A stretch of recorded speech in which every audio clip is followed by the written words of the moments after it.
Today we have a crazy entitled parent story of a parent not believing in consequences for their child. We'll get into that in a bit, but first, is my mom jealous of me? I think my mom is jealous of me. I'm an 18-year-old girl and I don't think I look particularly special, just average. However, people often compliment me on my looks and I get hit on in public quite frequently. Recently, when we went on a cruise, I wore my swimsuit and my mom gave me a disapproving look. This wasn't the first time she acted this way. My aunts often tell me how beautiful I am, but my mom complains about it and seems fed up with people praising my appearance. Yesterday, when I wore shorts, she glared at me and said she didn't want to be seen with me in public. My mom is known for gossiping and getting offended easily when people clap back at her. However, when any man hits on her, she enjoys the attention and even talks about it for days. For instance, when she worked at a nursing home, she would brag about how an old man with dementia kept calling her beautiful and flirting with her. She still brings it up today, and this happened 5 years ago.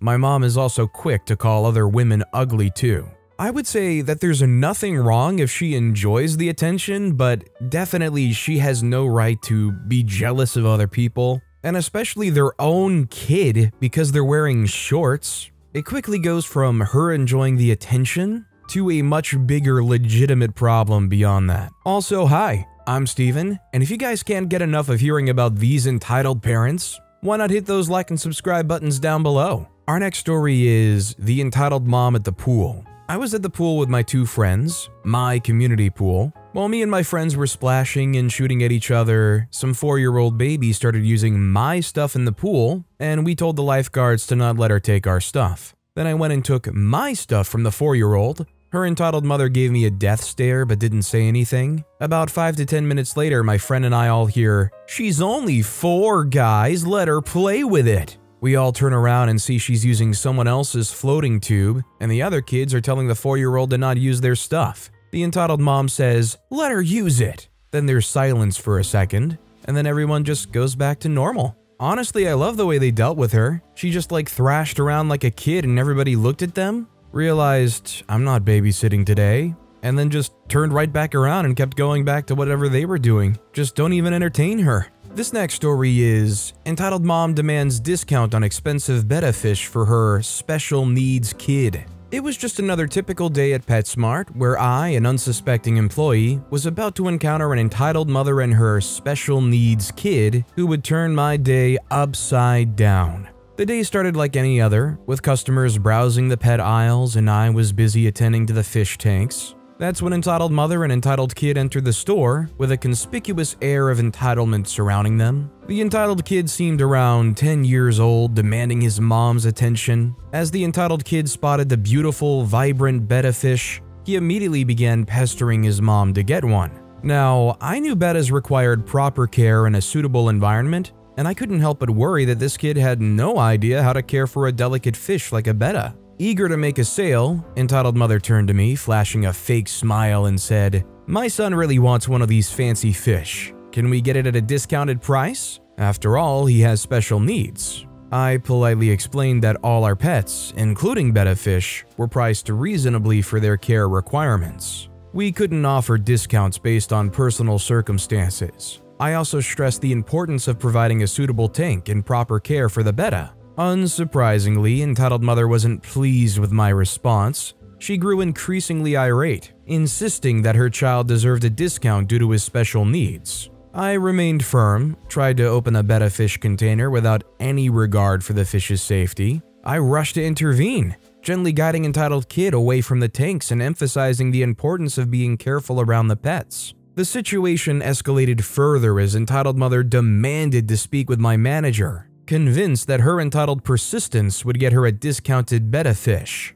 Unfazed, I obliged and called for the store manager to handle the escalating situation. Store manager arrived, assessing the situation with a calm demeanor. However, entitled mother's behavior only intensified, her voice echoing throughout the store. She continued to demand a discount and accused me of being insensitive to her son's needs. Store manager patiently listened to entitled mother's tirade before firmly reiterating the store policy. No discounts for pets based on personal circumstances. He also reminded her that providing proper care for any pet was a priority, especially considering her son's special needs. Sensing her defeat, Entitled Mother resorted to playing the victim card, claiming she would take her business elsewhere. Store manager remained unfazed and politely escorted Entitled Mother and the entitled kid to the exit, emphasizing that we valued responsible pet ownership above all else. The store atmosphere lightened as Entitled Mother and entitled kid left, and I felt a sense of satisfaction seeing store manager stand firm against entitlement. I respect that OP in this situation understands that this home probably wouldn't be too safe for one of those fish to go to. I haven't really thought about it before, but it makes a lot of sense, although I feel like you could really make a fool of yourself by coming across as a very judgmental person. But if you do think that this pet would go to a household that's not really going to properly care for them, it's nice to see that those concerns are levied. Our next story is The Entitled Mom's Return. Beta chaos ensues. Part 2 of Entitled Mom demands discount on expensive betta fish for her special needs kid. Just when I thought the saga of the entitled mom and her special needs kid was over, fate had different plans. It was a normal afternoon at PetSmart and I was tending to the fish tanks once again, blissfully unaware of the impending chaos, and then there they were. Entitled mother and entitled kid strolling into the store as if they'd never left. I could hardly believe my eyes. It seemed the entitled duo had decided to grace us with their presence once more. Entitled mother's demeanor was different this time. She appeared more composed, perhaps having learned a lesson from her previous banishment.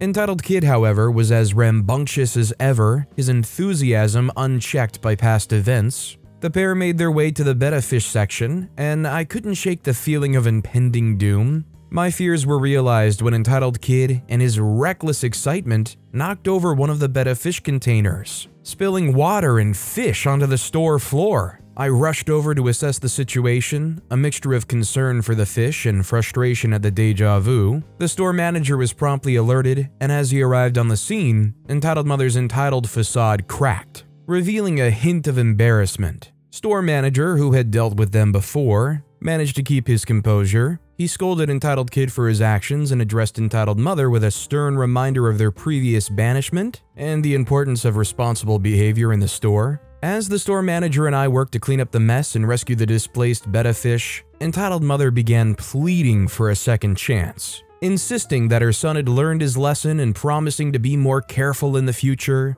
While store manager considered her plea, I couldn't help but feel a sense of deja vu. Entitled mother's words seemed eerily similar to her previous attempt at manipulation. Still, store manager decided to give them one more chance, albeit under strict supervision. As entitled mother and entitled kid left the store, I couldn't help but feel a sense of foreboding. Something told me this story wasn't over yet. Days turned into weeks and entitled mother and entitled kid returned, seemingly abiding by the rules and behaving themselves. I hoped that perhaps the entitled duo had truly learned their lesson and would become responsible pet owners. But then, the unthinkable happened. As I was assisting another customer, I heard a loud crash and turned to see entitled kid had knocked over not 1, but 5 betta fish containers, creating a watery disaster on the store floor. The chaos that followed was both frustrating and surreal. Fish flopping around, water splashing everywhere, and the store manager's face a mix of disbelief and irritation. Entitled mother's facade crumbled as her entitled protests fell on deaf ears. This time, there was no mercy. Store manager's patience had worn thin, and he firmly informed entitled mother to get the freak out with no chance of redemption. Entitled mother's protests escalated into a full-blown meltdown as she realized the gravity of her actions. She had not only disrupted the store, but she had also put the lives of innocent animals at risk. As store manager escorted entitled mother and entitled kid out of the store for the last time, there was a collective sigh of relief among the staff and customers. Afterward, we contacted HQ through complicated means, and they reported that the same woman had come into multiple stores, 3 or 4 I think, to them. This was the last straw. Over the next few days, they worked to ban entitled mother and entitled kid from most of the PetSmarts in the area and contacted other pet stores in the surroundings as well. I, for once, really hope this is the end of it all, and the entitled duo's reign of chaos has finally come to an end. For the fish's sake, I certainly hope that this is the end of their reign of terror as well. Lord knows that if the PetSmarts won't let them in anymore, they're gonna find some even shadier local pet store, or God forbid somebody trying to sell a fish on Craigslist or something. All I can say is, God forbid, good luck to them. Our next story is, at this point, I wouldn't be surprised if my entitled mom asked about activities on my wedding night. A rant. My mom is so beyond entitled with my upcoming wedding. The entire planning process has been characterized by me and my fiance stating what we want, and my mom pushing back incessantly on every tiny detail. My shoes, whether I wear a veil or not, how we list our wedding party and the made-up titles we give them, the giving away language for the bride, and many other things. It's my parents' daughter's wedding, not me and my fiance's, and I'm over it. She blatantly told me my fiance should have minimal involvement and it should be me and her. I'm so tired of being yelled at for the dumbest things. You must dictate the color suits for dads, you must wear your hair down, etc. She even goes behind our backs to plan things, and the level of guilt tripping and manipulation is next level. She truly believes she's entitled to a deep relationship and all of my inner world and relationships without having any awareness about how to build deep relationships. At this point, I wouldn't at all be surprised if she asked me the morning after my wedding about any activities we did or did not partake in, and she'd likely find a reason to be mad at me about it. She has no understanding or respect of boundaries, and I can't wait to move thousands of miles away from her in 2 weeks. I'm so angry that she's pushed so hard on this wedding and railroaded my wishes. I know she loves me in her way and wants to give me the best, but I'm sick and tired of that intention excusing her behavior. I'm just so freaking over it. This will absolutely inform how we interact with her in the future. Honestly, I think OP even just saying she loves me in her way and wants to give me the best is even giving her a little too much credit. It's clear that yes, it's in her own way, but really it's all just selfish. This is all just what she wants, what she would want to experience. That's not even a loving you type thing.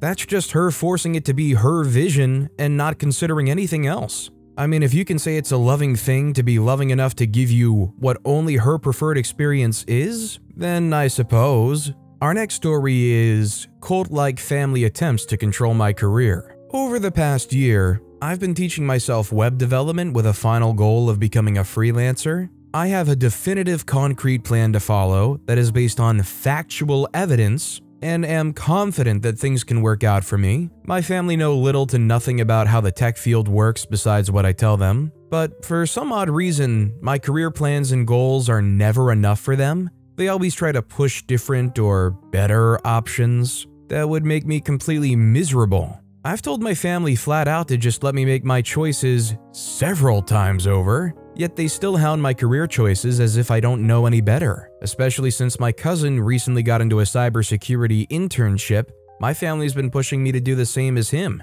They want me to use cybersecurity as a segue into web development, but there are other, more fulfilling ways for me to do that, even if it takes longer. Even though I have zero interest in cybersecurity, they continue to shove it down my throat. They rarely let me finish my sentences and hit me with word salad every time the conversation comes up.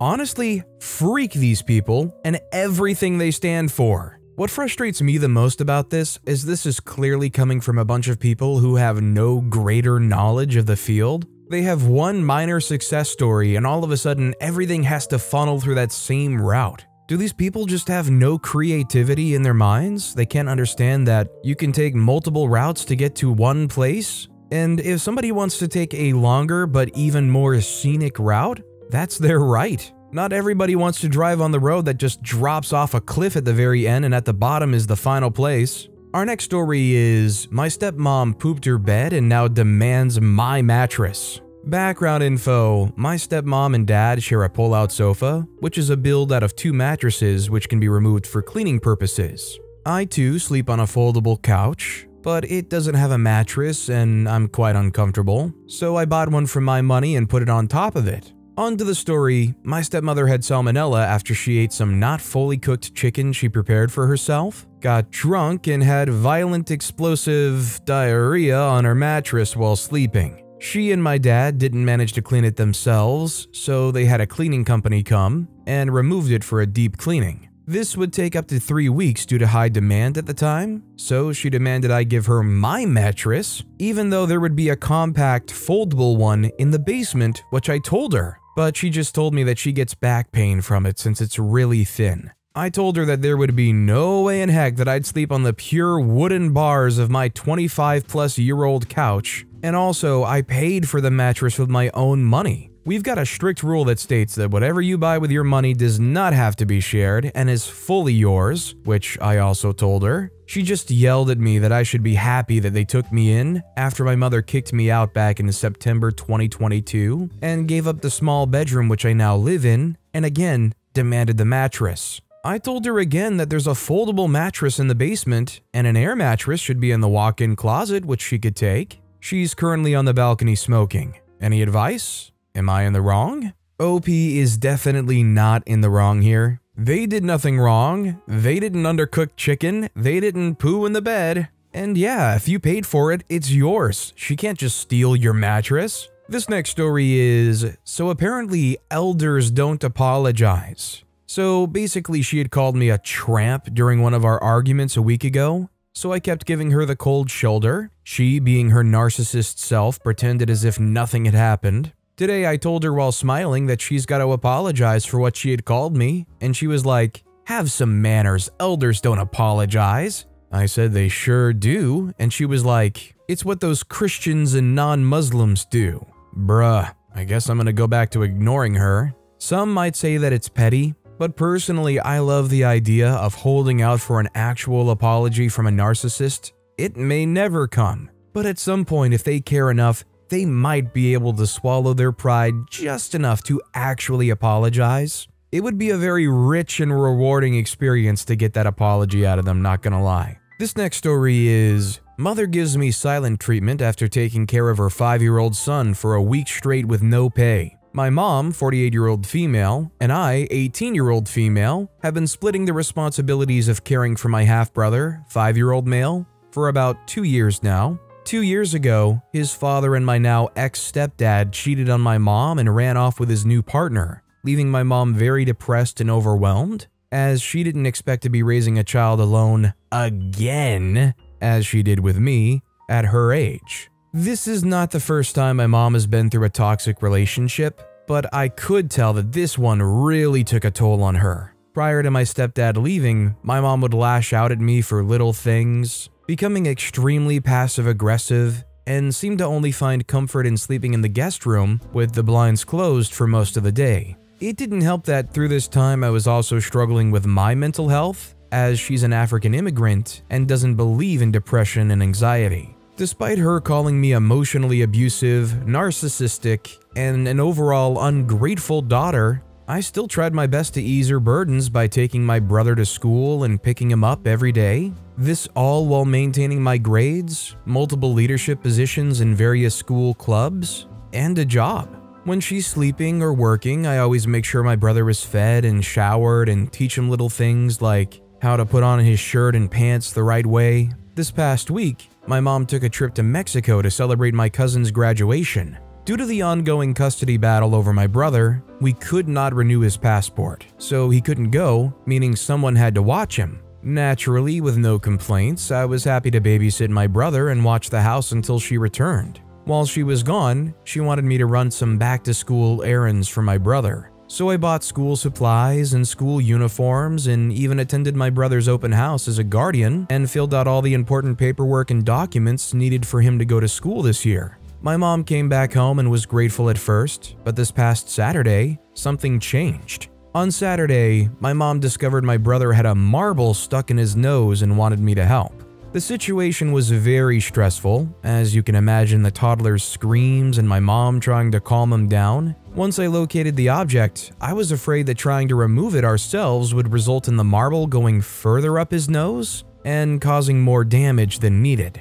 I told my mom that we should go to a hospital, and she disagreed and started fishing out the marble herself with tweezers. I kept urging her not to, and I kept telling her she was going to hurt him, and eventually she told me to leave. I told her I was just afraid that she was going to hurt him more, and I didn't want to leave just in case something did happen, and I had to tell a doctor or a nurse or something later on. She then put her hands on me, pushing me out of the room, and due to past events that occurred, when my mom would discipline me while I was battling my anxiety and depression, I was startled and started shaking and screaming. After that, all I remember is her choking me against the wall and me eventually holding her down on the floor. I repeated that I was afraid she was going to hurt me, and I would not let her up off the floor unless she agreed she would not touch me. After 5 minutes of back and forth, her biting me more, pulling my hair, and screaming, she agreed and told me she wanted me out of the house. I immediately called my aunt, who's very good friends with my mom, to talk to her and get her to rationalize the situation. And my mom agreed that I can stay, but was still hurt by the situation. After a few gym sessions, lots of gaming, and some good long talks with some close friends and family,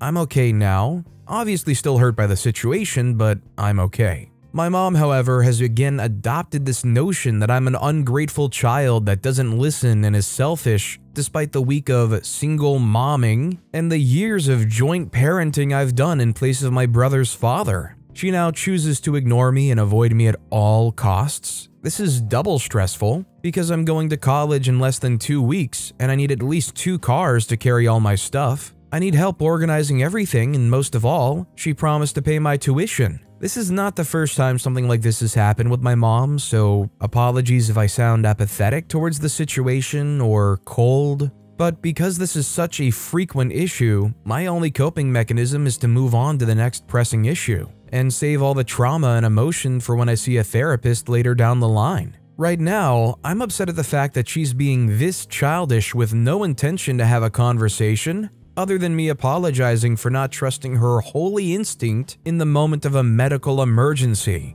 I want to have a mediator present, hopefully the aunt I called that night, to have a discussion with her to avoid her gaslighting me or getting upset within the first 5 minutes. If not, I want to just be able to move on and have her help me move out, since the main issue lies in me being in the house. Just really stressed out right now and defeated. Yeah, OP has nothing to apologize for. This is a really traumatic experience for them to go through, and I don't think the mediator thing is a bad idea if they can pull it off. Otherwise, definitely getting your distance and removing yourself not necessarily for her sake, but for your own sake, is a great idea in my opinion. Our next story is my 18-year-old female, mom 52, is upset after I didn't want to talk. My friend didn't say hi to her, and because I got my second ear piercing without her. Yesterday, I, 18-year-old female, went on a few rides with my friends, who we'll call Star 18 and Cat 18, to the carnival. I've been trying to spend as much time as possible with them because we're all going to separate colleges, especially Cat. I went on some spinny rides, got dizzy and nauseous after the last one. My mom picks me up and I was talking only a little. Then I told her that I was feeling kind of sick and nauseous because of the rides and just stopped talking. I felt like it was obvious that I didn't want to speak anymore because I just kind of gave half-bud responses because of how nauseous I was. My mom, however, was trying to talk to me still, and I immediately told her that I couldn't handle a conversation anymore because I'm still feeling sick. I was going to say if we can finish the convo later, after I take some medicine and possibly throw up, but she cut me off and just lashes the freak out on me. The way she was yelling at me was absolutely awful, but it's not the first time, but it has been a while. She freaked out, said I treat her like crap, never want to talk to her, and I don't need to yell at her. I know for a fact I did not yell at her, but I did sound a bit irritated because of how I was feeling, and that I never want to be around her. I'm always in my room because I'm afraid of her reactions to things, because it is unpredictable and it makes my anxiety rise. I'm scared of having a normal conversation and her getting mad or disagreeing, yelling at me or saying something rude to me. Also said people treat her like crap. She also called me dramatic for crying because she was yelling at me. I was already having a bad day, and this was the last straw, and I broke down. She also called me a follower because I made myself dizzy and I need to know my limit. Plus, she's scared of sending me to college this month because I'm gonna be a follower and do stuff because I want to have fun, after I said I was just having fun with my friends at the carnival. She kept making empty threats too, like, I got something for you, literally hollering and cursing the crap out of me. During this, she also got ticked at me because Kat didn't say hi to her. My friend's been avoiding my mom lately after my mom was being really mean to us on a trip that we all went on to Jamaica, plus because she's mean to me, hollering telling me to tell Kat not to come to my graduation party tomorrow, then told me to not tell her and that she has something for her butt. Long story short, I told my friend for her safety or sanity to not come. We get home, I lock myself in the bathroom for a bit and I just cannot breathe at all. And I was thinking about how unsafe I felt. And I didn't want to come out of my bathroom because I was honestly thinking about ending it or harming myself. It was that bad. I told my friends I wasn't okay right now and scared after what my mom just did, and I completely forgot I said that and worried my two friends. Star calls my mom asking about me, and my mom made me come out and talk to her. She didn't even ask why they were calling, just made me go out and talk to her, and she kept saying how I don't do crap around the house and all this other stuff. Basically crap that has nothing to do with the situation. During this, she got mad because I was texting my friend in the car after I said I didn't want to talk. I told her texting for like 2 seconds and having literally a full-blown convo is not the same for me at all. She's like, yes it is, because you're dealing with someone else. I can't say half the stuff I want to say to her because she'll get offended. I lay in my bed a lot because I have freaking anxiety, ADHD, and either mild depression or symptoms of it because of anxiety, according to my therapist. However, I do try to get myself up to do things because I really want to. Some days are just hard. I can't tell her I have anxiety because of her, and that's why I don't feel comfortable telling her crap about me. I also told her that I'm scared of her, and she's just like, well, don't be scared. Anyway, here's what made the situation worse. So before any of this happened, me and Kat impulsively went to the piercer after we went to Pizza Hut. I only told her we were going to go skating and pizza, but the piercing place was right there, and I did ask before if I could get my second ear piercing a long time ago, and my mom said she didn't care. So I just went myself with Kat. Was gonna tell my mom but held it off because I was scared of how she would react for no reason. But I was going to tell her because she said before it wasn't a problem. I literally just forgot, however. Not even 3 hours ago, my mom saw the piercing and flipped out again. It wasn't that bad because I have a friend at my house, most likely. She said she was disappointed after I said I was gonna tell her, but I kept putting it off and forgot. She's mad I went with Kat and that I'm a follower, she's bullying me into things, and that she's disappointed in me. 10 minutes later, makes me leave my room with my other friend and starts breaking down crying, saying I ruined her memory because she would have taken me to get the piercing, which I don't recall. I just remember her saying I can have one a while back, telling me I'm ruining memories with her. I knew she wanted to take me to capture a photo because she got one of me when I got a navel piercing, and if I don't like her, it's fine, and that she knows what to do with me. Don't know what that freaking means, but I don't feel safe at all and don't really have anyone to stay with. Also, she kept saying to herself, I see why Star's mom does what she does with her now, because she thinks Star's mom is a little strict with her, which isn't exactly true. She keeps saying how she has feelings too and it's not just me, but you don't even listen to how I feel. I really just do not feel safe right now. I'm not sure if it's still empty threats, but I really just want to stay somewhere else. But it's not like I have anywhere to go. I don't have a car, my family probably wouldn't take it seriously, and I don't know if my two friends would let me stay anyway.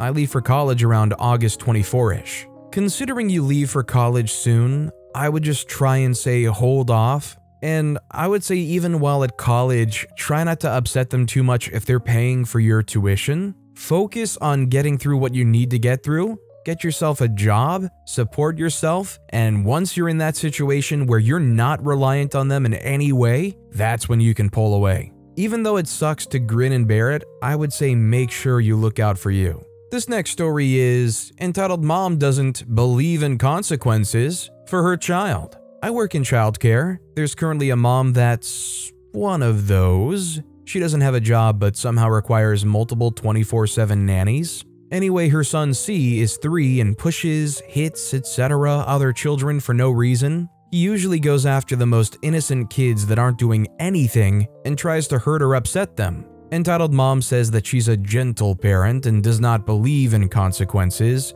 boundaries, timeouts, etc. Entitled Mother has a baby at home, a girl about 6 months. Apparently C has been hitting her and throwing stuff at her. The nanny told C to stop and put him in timeout, An entitled mother is upset because she doesn't believe in timeouts. I can't believe this lady. Your child will never learn boundaries if you never teach those boundaries. He's going to keep hitting and hurting other children because, as my coworker says, not every gentle parent has a gentle child. I wonder if she truly doesn't believe in consequences, or if she just doesn't have enough of a backbone in her to actually parent and punish their child. And it's not like you even have to do tough or difficult things. Yes, your kid might cry, and yes, it might make you feel bad, but you want them to grow up to be a well-adjusted adult, right? But with that being said, that's all the time we have for today. Now, if you want to hear another absolutely crazy entitled parent story, check out that video on the left. Or if you missed my latest video, check out that video on the right. That said, I'll see you all next time with some more stories.